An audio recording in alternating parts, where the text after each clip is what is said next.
Greg from Sunnyside Sports Muscle and Classic, and I want to talk to you a little bit about the 1965 Buick Wildcat. I bought this from the owner who had owned it since 1993. He was the third owner. This is a 50,000 mile, no repaint, original car. The top has been replaced on this car. It's a very nice top with a glass window. It's power, it works perfectly. But I bought this car because of the history and because of the condition. The car polishes up very nicely for an original paint car. It's really in magnificent shape. And as you go around the car, there are no tape lines. You're going to see that everything is just as it came from GM, up to and including the interior. As we walk around the car, obviously you're going to find a few minor imperfections from a car that's this old. There was a dent in this rear quarter panel. We have taken it out. We blended it. They did a very nice job. As we come around the back, typical for a Buick, you've got this anodized aluminum. The black typically leaves a little bit.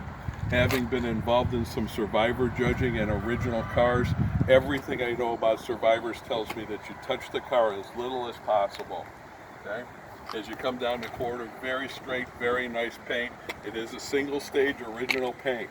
There was some discussion early on about the gray wheels. We have looked at the Buick judging guide, and the gray wheels are absolutely correct.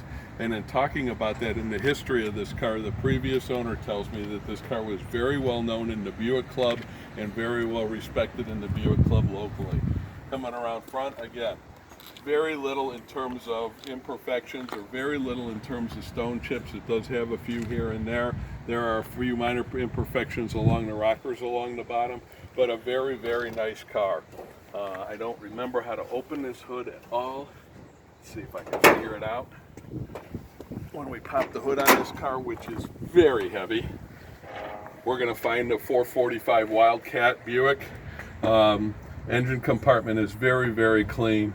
It has been gone through and detailed once. The underside of the car was gone through under the ownership of the guy who owned it since 1993, and the car was undercoated when he had it. It is on good metal. I have been underneath this car personally. It's not over the top of rust or rot. It's just a car that presents itself exactly as it is. When I get an opportunity to buy a car like this, I'm always excited to buy an original mile car in this type of condition.